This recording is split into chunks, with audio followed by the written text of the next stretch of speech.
നല്ല ചൂട് ചോറിന്റെ കൂടെ ഈ വറുത്തരച്ച ഉള്ളിത്തീയൽ ഒന്ന് കഴിച്ചു നോക്കണം. എന്തൊരു ടേസ്റ്റ് ആണെന്നറിയോ. ഉണ്ടാക്കാനും എളുപ്പമാണ്.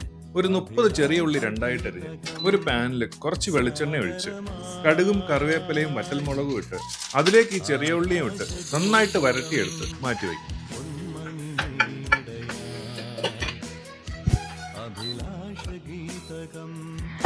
എന്നിട്ട് ചിരണ്ടി ഒരു തേങ്ങ എടുത്തിട്ട് അത് നന്നായിട്ടൊന്ന് റോസ്റ്റ് ചെയ്യണം. റോസ്റ്റ് ചെയ്ത് ബ്രൗൺ കളർ ആവുമ്പോൾ അതിലേക്ക് 1 ടീസ്പൂൺ മഞ്ഞൾപ്പൊടി, 3 ടീസ്പൂൺ മല്ലിപ്പൊടി, 2 ടീസ്പൂൺ മുളക് പൊടി ഇതെല്ലാം കൂടി ഒരു 5 മിനിറ്റ് കുക്ക് ചെയ്ത് നന്നായിട്ട് മിക്സിയിൽ അരച്ച് ഒരു കുഴമ്പ് രൂപത്തിലാക്കണം. എന്നിട്ടിത് പാനിലേക്ക് ഒഴിച്ച് അതിലേക്ക് വരട്ടി വെച്ച ഉള്ളിയും ഇട്ട് ആവശ്യത്തിന് ഉപ്പും ചേർത്ത് പുളിയും ചേർത്ത് ഒരു 10 മിനിറ്റ് അടച്ചു വെച്ച് കുക്ക് ചെയ്യുക.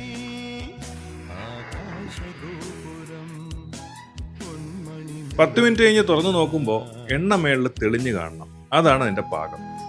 എന്നിട്ട് കുറച്ച് ചൂട് ചോറിലോട്ട് ആ ഉള്ളിത്തീയൽ ഒഴിച്ച് എല്ലാം കൂടി മിക്സ് ചെയ്തൊന്ന് കഴിച്ചിട്ട് അഭിപ്രായം പറയണം.